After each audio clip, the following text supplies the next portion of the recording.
Halo guys, kabar kalian gimana hari ini? Semoga dalam kondisi baik-baik saja ya. Kali ini admin akan melanjutkan alur cerita Battle Through the Heavens. Jika kalian lupa dengan episode sebelumnya, bisa cek di kolom playlist ya. Atau silahkan klik aja link alternatifnya yang telah admin sediakan di bagian atas kanan layar. Baiklah, tanpa berlama-lama lagi di opening, inilah alur cerita kelanjutannya. Setelah kemarin, semua orang dikejutkan dengan fluktuasi doji yang begitu besar muncul di tempat Xiaoyan berkultivasi. Ternyata Xiaoyan saat itu sih berhasil mempelajari teknik tubuh kristal Vajra yang dia dapatkan dari pertarungan sebelumnya itu guys.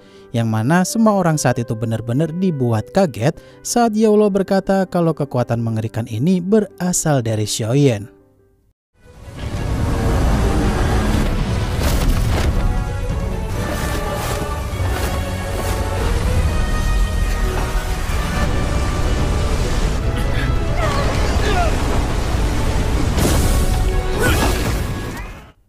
Xiaoyan yang saat itu mau menerobos batasannya lagi untuk membuat tubuh kristal Vajra itu jadi ukuran yang lebih besar lagi. Di momen ini Yaulo bener-bener nggak habis pikir aja tuh. Padahal Xiaoyan udah bisa membuat proyeksi tubuh kristal cukup besar tapi masih belum cukup juga. Namun karena teknik tersebut butuh doji yang banyak banget, akhirnya Xiaoyan pun memutuskan untuk berhenti dulu.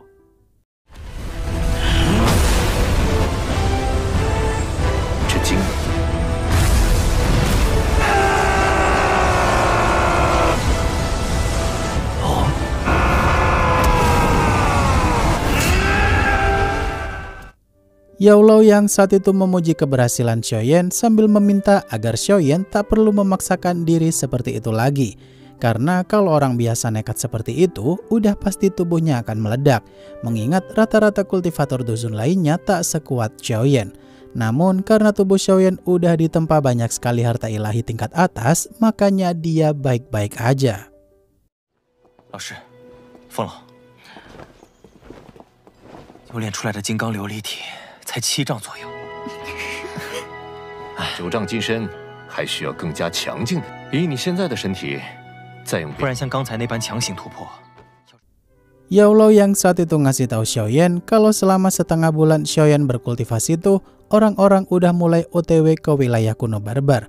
Saat itu Xiaoyan akan pergi ke wilayah kuno barbar ditemani dengan Medusa, Qinglin, dan Xiao Yishan. Sedangkan Yaulo dan sisanya akan menjaga pavilion bintang jatuh. Tak lupa Yaulo juga ngasih Xiaoyan giok ruang, jika Xiaoyan butuh bantuan Yaulo bisa pecahkan giok ruang itu. 我这把老骨头正好休息， 就留下和我们一起坐镇星陨阁吧。 那便现在吧。 我跟你去。 你闭关的这半个多月，已经有不少势力捏碎空间御剑，我会立刻。若遇到无法解决的事，只能靠你们自己了。 Esok harinya, orang-orang yang mulai OTW masuk ke wilayah kuno barbar bagian luar, terlihat jika semua orang benar-benar serakah banget, pengen mendapatkan pohon bodhisattva itu sendirian. Kata Medusa dan kawan-kawan, mereka ini udah dibutakan oleh harta tingkat atas ini, padahal nyawalah yang lebih penting. Kata Xiaoyan, mereka harus hati-hati karena banyak kultivator dozun yang tewas saat masuk wilayah luar tersebut.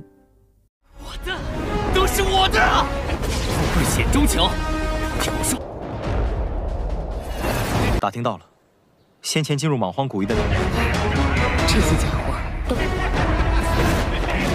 辛德，哪个敢跟老子抢？ Xiaoyan yang saat itu mulai masuk ke wilayah kuno barbar bagian luar. Saat itu sih Xiaoyan dan yang lainnya merasa ada yang aneh tuh dengan kabut merah yang mereka duga adalah racun. Karena harusnya kultivator dozun bisa melapisi sekujur tubuh mereka dengan doji agar racun di tempat itu tak masuk ke dalam tubuh mereka. Seolah-olah ini bukanlah kabut racun tapi masih belum pasti juga.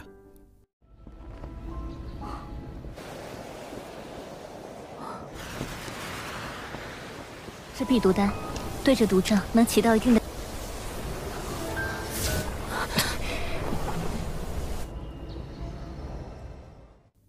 Xiao Yishan yang saat itu menyerap kabut merah itu dan memeriksanya apakah kabut itu beneran racun atau bukan. Ternyata kabut merah itu benar seperti dugaan Xiaoyan tuh. Kalau sebenarnya kabut itu adalah serangga super kecil yang menggerogoti tubuh orang-orang lewat saluran pernafasan. Maka dari itu Xiao Yishan langsung melebur serangga beracun tersebut dengan tubuh racunnya itu.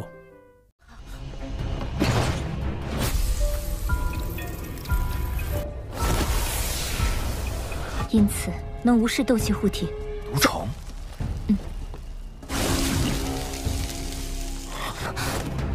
这些武器。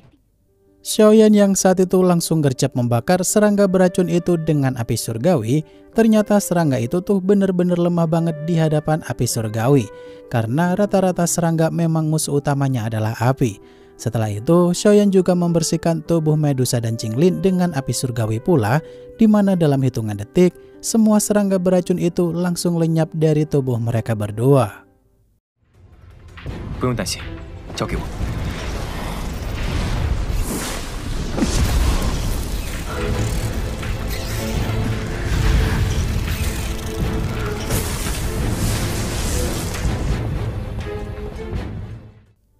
Xiaoyan yang saat itu berinisiatif untuk membuat pelindung dari api surgawi agar perjalanan mereka aman dari serangga beracun itu. Di sini Xiaoyan meminta mereka untuk jangan keluar dari pelindung tersebut karena ini jalan satu-satunya agar bisa melewati kabut serangga itu. Dalam perjalanan, Xiaoyan dan kawan-kawan juga looting banyak harta dari para binatang buas yang mati di sepanjang jalan. 彩铃，你们过来。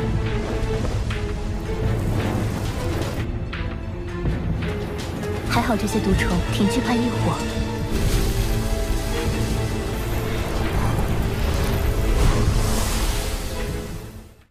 Xiaoyan yang saat itu tak merasakan keberadaan serangga beracun lagi, di mana dia menganggap kalau ini tuh udah sampai di bagian dalam wilayah kuno barbar.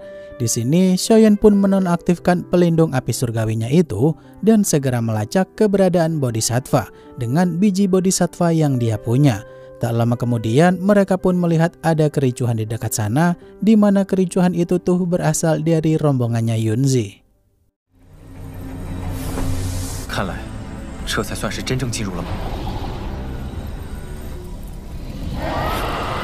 无法感知它的确切位置。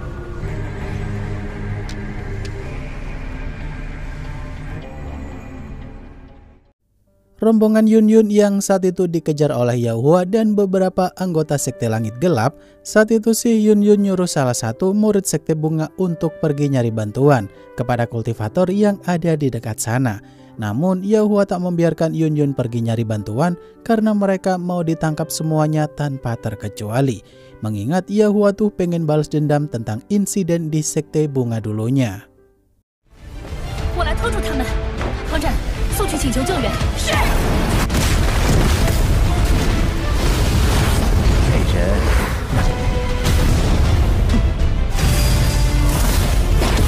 休息。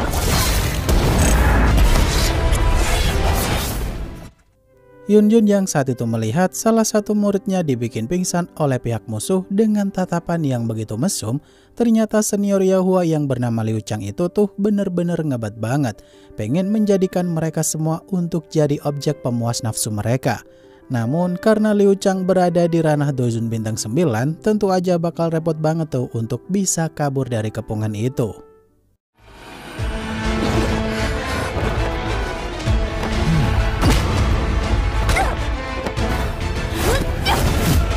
害得我花宗多名长老丧命。你们跑不掉的。 Yunyun yang saat itu berharap kalau muridnya yang berhasil kabur tadi bisa datang bawa bala bantuan.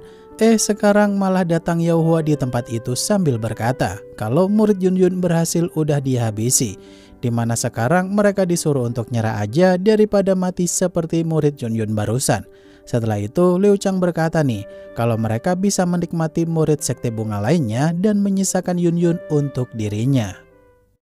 希望逃出的弟子能尽快找到。 元宗主，我天明是你们不珍惜，怎么能怪我？别废话了，有这么多弟子，当然给你搬来救兵不成？ Yunyun yang saat itu meminta Yanran untuk pergi bersama semua murid Sekte Bunga dengan cara menerobos paksa, sedangkan Yunyun akan menahan semua musuh sendirian. Di sini Yanran dan semua murid Sekte Bunga malah rela mati nih demi bisa pergi bareng-bareng. Dan karena tak ada pilihan lain, Yunyun pun memutuskan untuk melawan Yaohua walaupun dia tahu sendiri jika dirinya tuh bukanlah tandingan Yaohua. 裴老师吓到我花宗听令，与嫣然一起立刻突围。我身为花宗宗主，绝不能。嫣然，我来拖住天明宗的人。云宗主，白费力气，反正你这傻孩子。 Yunyun yang saat itu lengah memperhatikan Yanran dan yang lainnya mulai tumbang, pada akhirnya dia juga terkena serangan fatal dari Yaohua. Saat itu Yunyun benar-benar kehabisan cara nih guys. Bagaimanakah mereka bisa selamat dalam situasi kritis seperti ini? Kata Yaohua, dia sangat tertarik banget dengan body bohenya Yunyun, mengingat pertemuan terakhir dulu Yunyun tak semenggoda sekarang.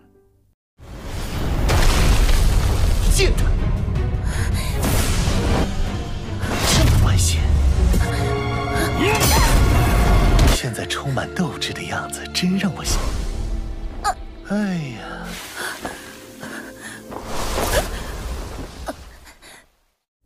Liu Chang yang saat itu nyuruh Yunyun untuk jangan berontak lagi kalau dia nggak mau muridnya kenapa-napa. Di sini Yunyun berencana untuk meledakkan dirinya tuh, agar Yanran dan yang lainnya bisa pergi dari sana. Kata Liu Chang, walaupun Yunyun meledakkan diri, mereka masih bisa menikmati murid sekte bunga lainnya yang masih hidup. Setelah itu, Liu Chang pun menggagalkan Yunyun meledakkan diri.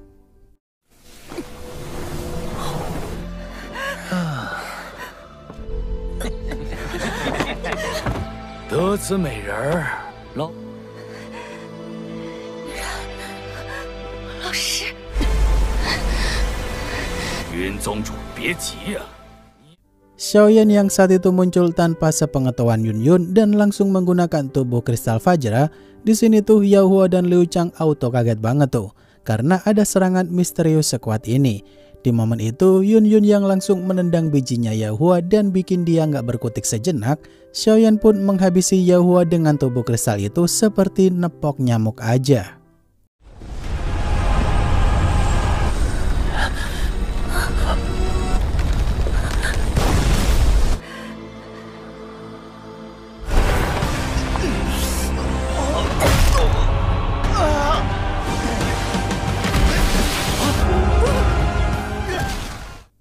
萧炎 yang saat itu berkata kepada Liu Chang kalau kelakuan Sekte Langit Gelap masih menjengkelkan seperti biasa. Mendengar kalimat itu, Liu Chang auto marah banget tuh, sambil berkata kalau masih Dozun aja gayanya belagu banget. Di sini Liu Chang yang menggunakan teknik tinju naga kegelapan untuk melawan tubuh kristalnya Xiaoyan, di mana dia nggak tahu aja kalau dirinya tuh bukanlah tandingannya Xiaoyan. 敢插手我天明宗的事，找死！老夫倒要看。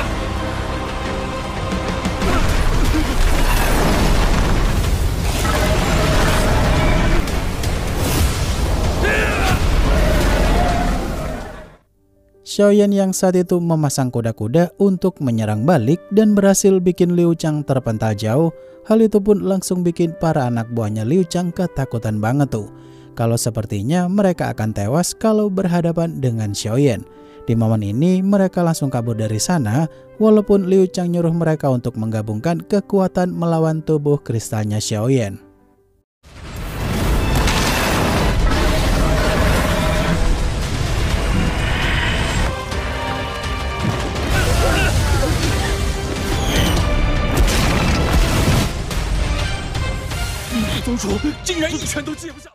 Xiaoyan yang saat itu langsung menghabisi Liu Chang seperti nepok nyamuk kembali.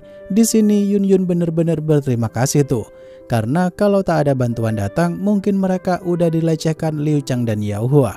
Kemudian Medusa dan yang lainnya pun datang ke tempat itu, di mana Medusa melihat Yunyun auto bete banget karena Yunyun adalah mantannya Xiaoyan.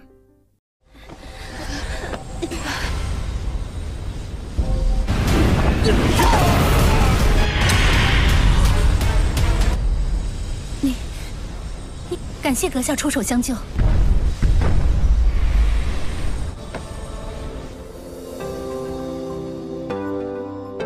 Waduh, kira-kira Medusa nanti apakah nggak cemberut mulu tuh saat Xiaoyan menemui Yunyun? Mengingat Xiaoyan dulu sempat deket banget dengan Yunyun saat di Kekaisaran Jama. Ya, mari kita tunggu saja ya, karena episode berikutnya rilis minggu depan. Akhir kata, terima kasih untuk kalian yang udah nonton sampai akhir, dan sampai jumpa di video selanjutnya ya guys. Bye-bye.